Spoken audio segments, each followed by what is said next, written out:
Fresh Air Production.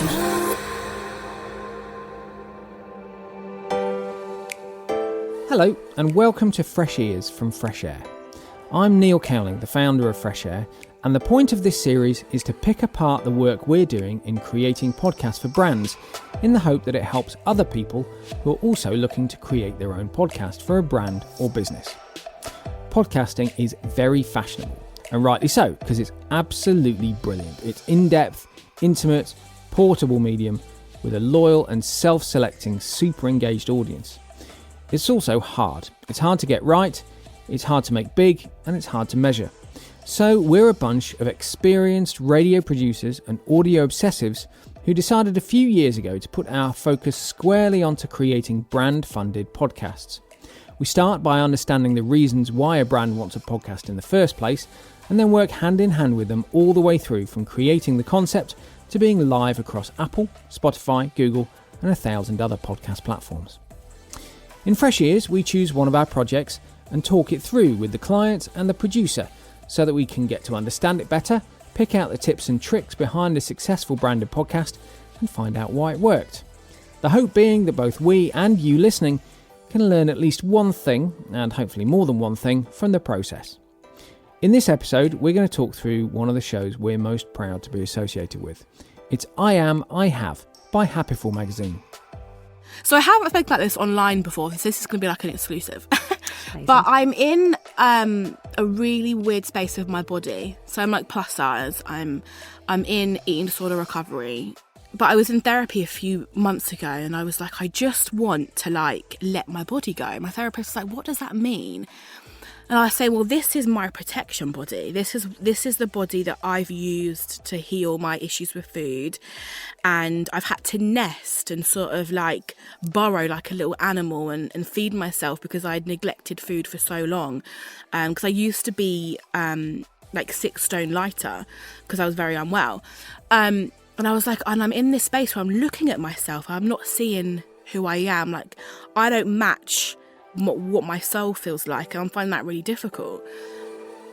So how do you discuss mental health without suggesting it defines someone? And how do you use podcasting as a brand extension to already successful content? That's the question Happiful had already begun to consider when they came to us for production support. We were approached by Lucy Donoghue, who's the head of partnerships and projects for Happiful, and very pleased to say she joins us today. Hello. Hello. And the series producer is Annie Day, one of our senior producers with a background in journalism for BBC News and local radio. Hello. Hi. So, Lucy, before we go into the podcast itself, for those who don't know, can you explain what Happiful Magazine is, please? Yeah, absolutely. Happiful Magazine we're actually just over 3 years old now, and it's a magazine which we talk about mental health and well-being, and it's all about destigmatizing the conversations around mental health and well-being and sharing people's stories, as well as actionable advice and inspiration for self-care and how you can look after yourself. It's about people being able to read about mental health in the context of the rest of their life, rather than it being sidelined or very serious or very kind of clinical. It's very much about inclusivity. One of the things that I love about Happiful, and I actually came to Happiful when it was about 6 months old, and the reason I applied for the job was I'd seen the magazine, and I have a background of mental health challenges. I have OCD, and I'd seen the magazine and I'd started to read it, and it was so refreshing as a magazine because there was nothing about weight, there was nothing about the way people looked. It was all about people's creative journeys or what they did in their life or how to look at things differently. And I just thought it was really groundbreaking to have something that was so open but also rejected all of the things we usually see in magazines like diet culture and shaming, which really feeds into people's mental health challenges. Yeah, I love it. And so why a podcast? Where did that conversation first come up? It first came up in my interview because the whole organisation is about talking and sharing. And it felt like a podcast was absolutely the right thing to do. And we have 22,000 professionals who are part of the network who all offer a kind of therapy which includes talking at some point. So really, a podcast was the next step in extending that community and being able to connect with people and share more about what therapy is, but also share more about the fact that we can be a lot of different things and still live with a mental health challenge. You know, it doesn't define us. And I think it's very easy to label people by their mental illness, but we're all a million things. A mental illness or a physical illness is just a tiny part of that. What did you think that podcasting could do that the magazine couldn't? Because it feels like they have a similar vibe to them, but there must have been something that you thought the podcast might be able to achieve that you couldn't do through the magazine? I think what the podcast achieves is it gives someone their own unfiltered voice. Because with a magazine, inevitably, there is a certain amount of framing that goes on through the writer, through the editor. There will always be a slight change to the tone, or bits will have to be taken away because we don't have endless pages. With a podcast, you hear someone's voice, you hear their highs and their lows throughout the conversation, and you get much more of an unfiltered sense of who that person is. And it's an extension, really, of what we do in the magazine. It's an extension of that conversation. Brilliant. So what were the goals? What objectives did you set? Were there any numbers that you had in your head when you set out to make the podcast? What sort of targets did you create? I mean, Neil, I don't know if you remember, but it was all very quick and sudden. So I'd been yes, I did. I'd been at Happenful for about a year, and my wonderful boss, Paul, had said we talked about a podcast, and I'd come up with the treatment for the podcast, and I'd recorded an introduction on my phone, thinking about what it could be. And he took that introduction and set us up and said, go. So the ball was already rolling, very honestly, before we thought about objectives. The main thing was to extend the community and engage with more people. And I think the rest of the objectives came retrospectively after we'd seen what the first series had to offer. It probably wasn't the best way to do it, but it was definitely an interesting way to do it because it was very much learning on the job. And that's why we needed Fresh Air Production, because it was just completely new to me and slightly terrifying. To be fair, though, that's how so many people do get into podcasting. I think because it's quite technically easy, you know, you can do it on your phone, you can be live across platforms really quickly. So there is a temptation just to sort of dive in, and often that's the best way to learn. But yeah, it's interesting to hear you say it. As you say, that first series really was a pilot, wasn't it? It was a test and learn process.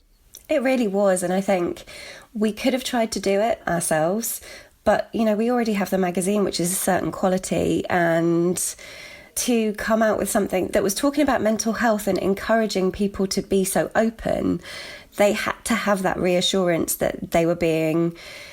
that recording was done in a way that made them feel safe and that they trusted in the process. And I think we wouldn't have got that trust had we not had the wraparound support that we had of the production team, of you, Neil and Annie, and the studio, and that comfort, because they are really intimate conversations. I can't imagine kind of fiddling around with equipment and trying to get that right while having some of the conversations that we did, and I still can't.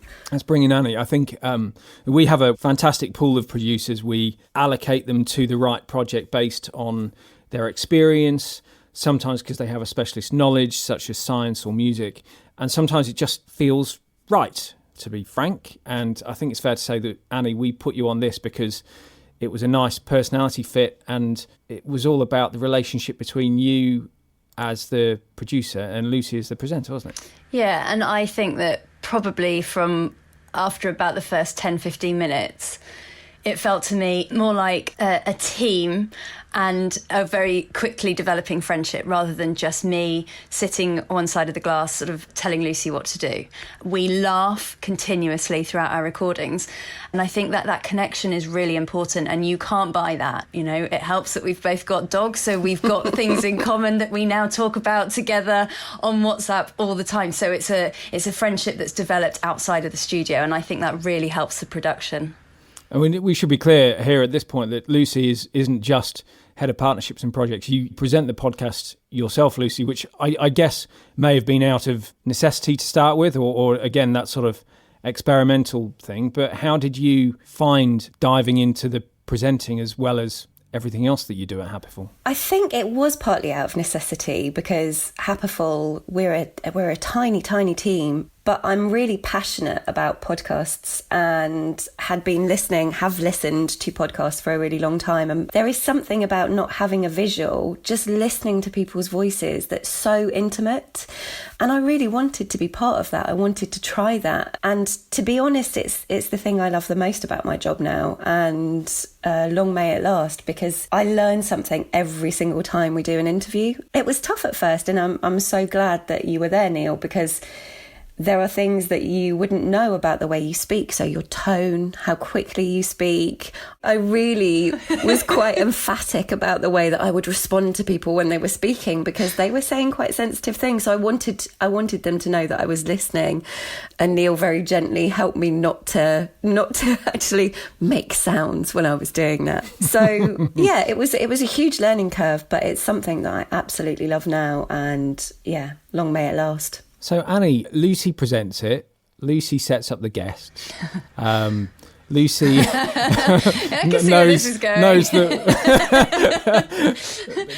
the magazine inside out. What do you actually do? Well, I order her tea. What do I pay you for? Yeah, I order her tea. I make her laugh. And I like to think that, and I hope this doesn't sound patronising, but that I hold Lucy's hand through the process. So it became apparent very quickly that Lucy is a very, very skilled interviewer.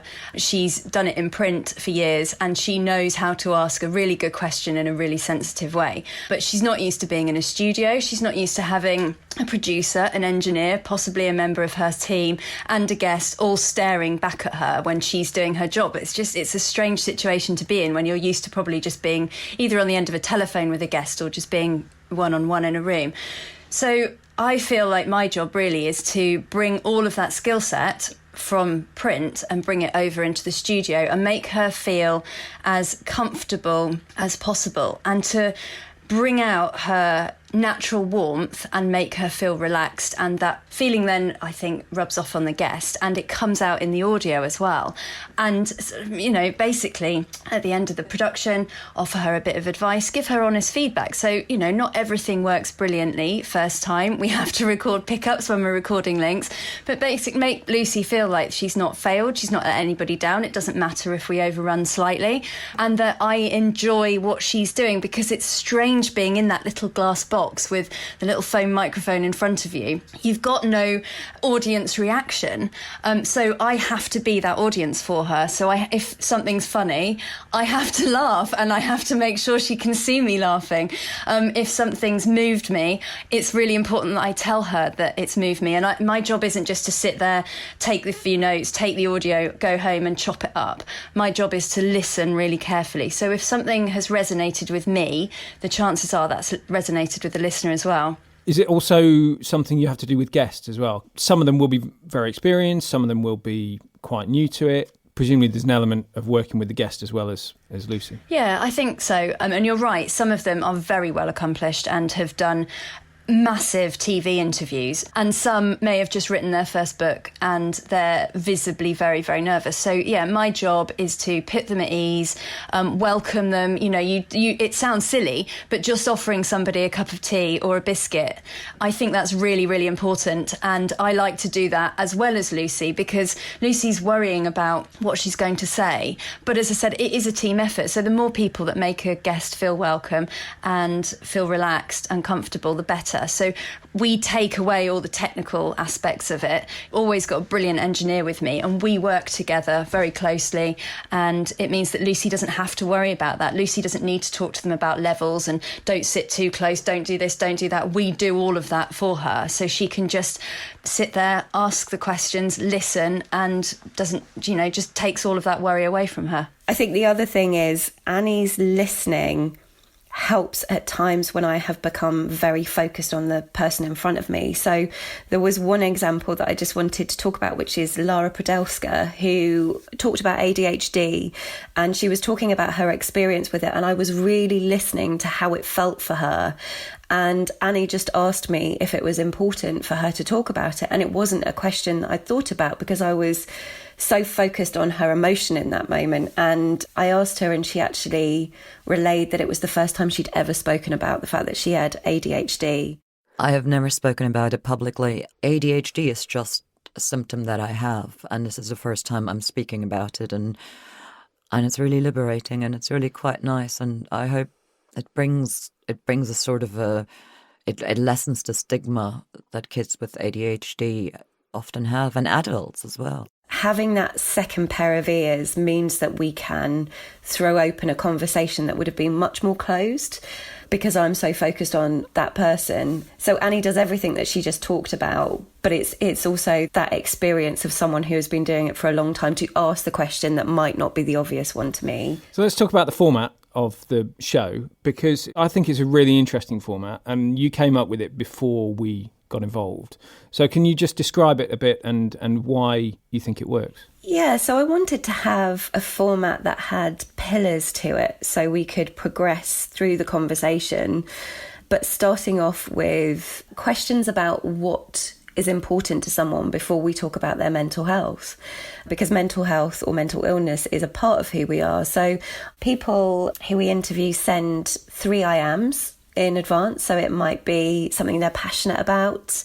Aaron Harvey talked about his OCD, but one of the things he was passionate about was surfing, so he talked at length about how surfing actually helped with his OCD, because he had to give himself up to the sea. He couldn't think, he couldn't ruminate when he was doing that. So the idea is that they send me in advance 3 I ams, and we talk about that. And the last question is I have. It might be I have anorexia, I have OCD. So we talk about that. And then the last question now, which is a slightly changed one, is if you could meet yourself in 10 years' time, what do you hope they'd say to you? So there's a bit of forward looking.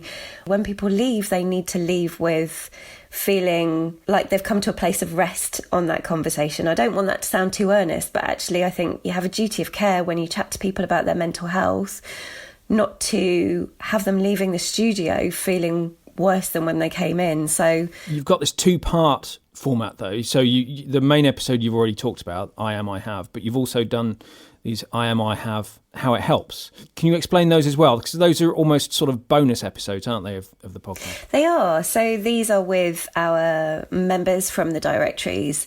And the idea is to talk a little bit about therapies and how they can help, or specific subjects. So in the first series, we did anxiety, couples counselling, and anger management and bereavement. So the idea is that you can listen to a specific topic or a specific type of therapy and understand how that might relate to you. So hearing directly from a qualified therapist about what might help was really important for us to kind of continue to promote the idea of talking, as opposed to listening to people telling their stories and perhaps it resonating. We want to have an opportunity to help people move towards the help they might need, which is everything that we do, helping people find the help they need.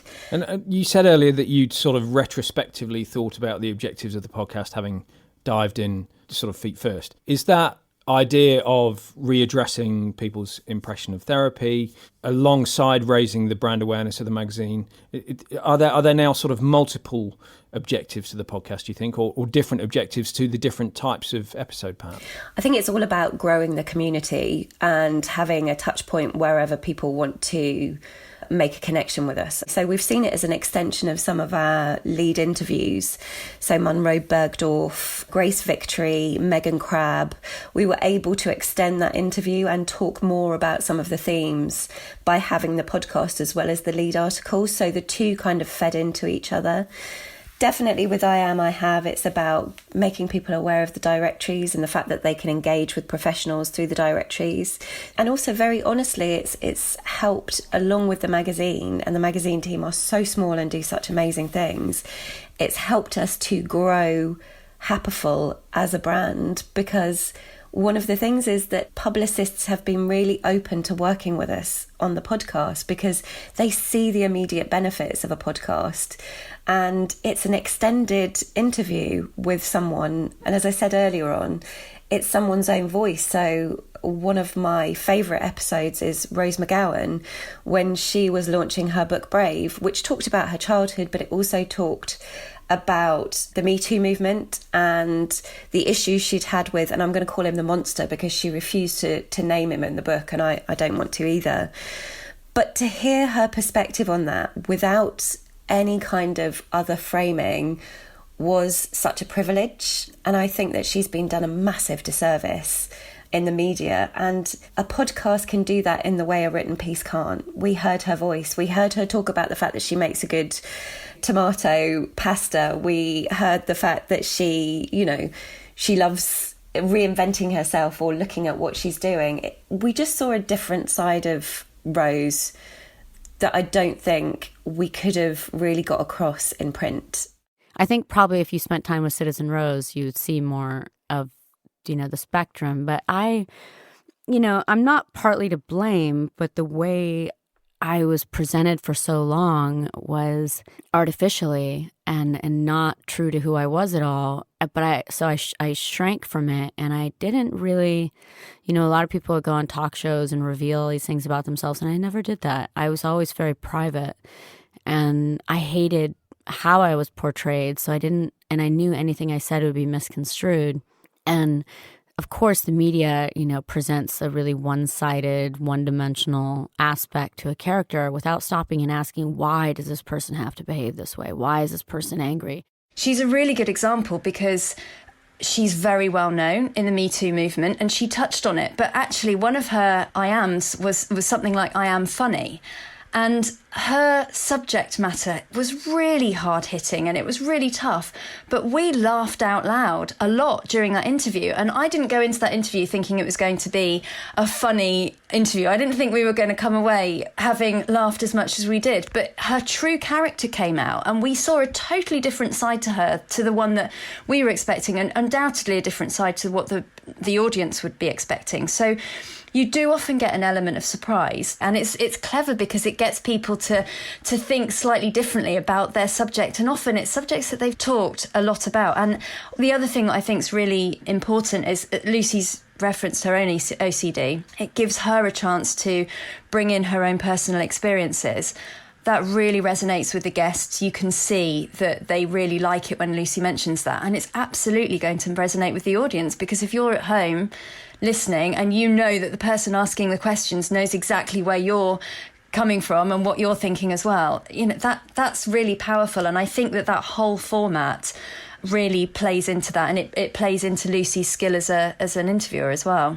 One thing you've done, Lucy, recently as a slightly different way of a brand looking at podcasting is you've sponsored somebody else's podcast. So you've sponsored Fern Cotton's Happy Place, which is one of the most successful, most listened to podcasts in the UK, certainly in the last couple of years. Why did you decide to get involved in somebody else's podcast as well as having your own? The title of the magazine can sometimes mean that people make assumptions about what Happenful is and what Happenful offers.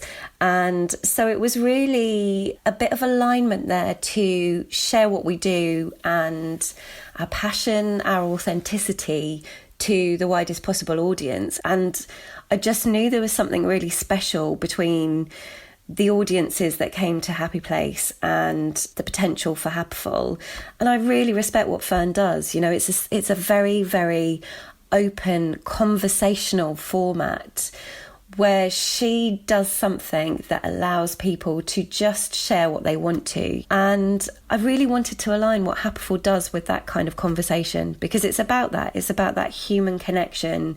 And we did it in lockdown because we knew that we needed to reach people during lockdown, and working with them has been absolutely lovely. It's something I really love about the podcasting industry, the podcasting space, actually, because you do have podcasts with complementary audiences who are talking to the same people in a slightly different way, but it doesn't really feel like we're in competition. You can listen to more than one podcast. It's not like a radio show where you're trying to get someone to tune out of LBC to listen to 5 Live. I don't see that it has to be competitive. It's always nice if you're slightly higher up the charts, but what does that actually mean? Numbers are important. It's important to quantify the return sometimes. It's important to see evidence for what a podcast has achieved. But have you tried that at all? Have you tried to quantify what it's been worth, or is it really just a sort of softer benefit in terms of thought leadership? I mean, this is definitely something that I think if anyone else was starting it, I would encourage them to look at the beginning, because from my perspective, I've always seen the value in it from a brand and a community and a connection point of view, because it's something that I can feel. It's something that I can hear in our feedback that we get when we get surveys and people talk about the podcasts. It's something I can see in terms of the listening time, but being able to come up with a mathematical equation at this point, I can't do it. But I think I'm definitely much more of the feel. I quantify in terms of feel and reaction, and when we're talking to PRs and how people feel about the interviews when they leave. And you've won awards for it as well.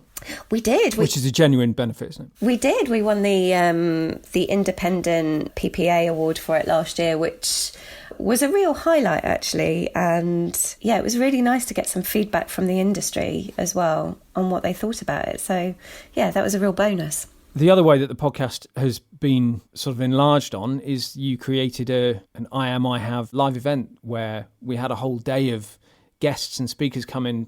Talk to us about that. How did that come about? That was one of the best days that I've ever had, and also one of the worst decisions I ever made, I think. You were the most nervous person I've ever seen in my life on that day, I have to say. I was. And you did it brilliantly. I was very nervous, and we turned it around in 6 weeks, and I think I had a lot of naivety about what doing an event like that meant. I wanted to bring together different podcasts to create a week worth of content for Mental Health Awareness Week, and also a live event. Curating that and doing it all on the same day and expecting an audience to stay for kind of 6 hours worth of podcasting was quite a tall order and quite a big ambition. So the content that resulted was fantastic. The learnings I got were priceless. Would I do it again? Probably not. Am I proud of the content? Definitely. So to wrap up, any tips that you would give to anybody who's looking to do the same thing, whether they're a publisher, whether they're looking for sort of thought leadership in their own realm? They're probably listening to this because they're considering having a podcast of their own. So any tips or advice you would give to people who are at the start of the same road that you've been down? Firstly, I'd say it's joyful to do, and you'll have some of the most wonderful conversations, and you learn as you're doing it. So don't be put off by the enormity of it. It sounds slightly like I'm buttering you up, Neil, but I would say work with a professional team to help you shape it, because yes, I did put together the original treatment, but actually, Neil, you worked with me to refine that, because it wouldn't have quite worked. I was trying to do the two things in one originally. So actually having a professional point of view on what you're doing when you start is really important. Think about what you're trying to say to your audience, but think about how you can entertain or engage them. I think it's very easy to think about what you need as a company and not what the person who's listening wants, because ultimately it won't work unless you are reaching people and resonating with people, and find a way for it to be something joyful for you, because I do feel like I'm part of a team. You know, Annie and I are a team. In the same way that I'm trying to hold space for someone in that interview, I know that I've got someone doing the same for me. And it's really important to have that. So there you go. That's I Am, I Have from Happiful in a nutshell. Huge thanks to Lucy Donoghue from Happiful and our own Annie Day from Fresh Air. It's a great brand extension for the magazine. It's a smart way of using podcasting, and Lucy has made the transition from print journalist to podcast host really brilliantly. Also, Annie is very modest, but her input is really, really valuable to us and to Lucy, I know. Please do give it a listen. Just search in your normal podcast app, and we've put some more details on the website at freshairproduction.co.uk. That's also, of course, the place you can go if you'd like to see more of our work and get in touch to see how we can help you make a branded podcast for your business. In the next episode, we'll be looking at a very different concept altogether, a year-long journalism project called The Big Steal. In the meantime, from me, Neil Cowling, and the whole Fresh Air team, goodbye and thank you very much for listening.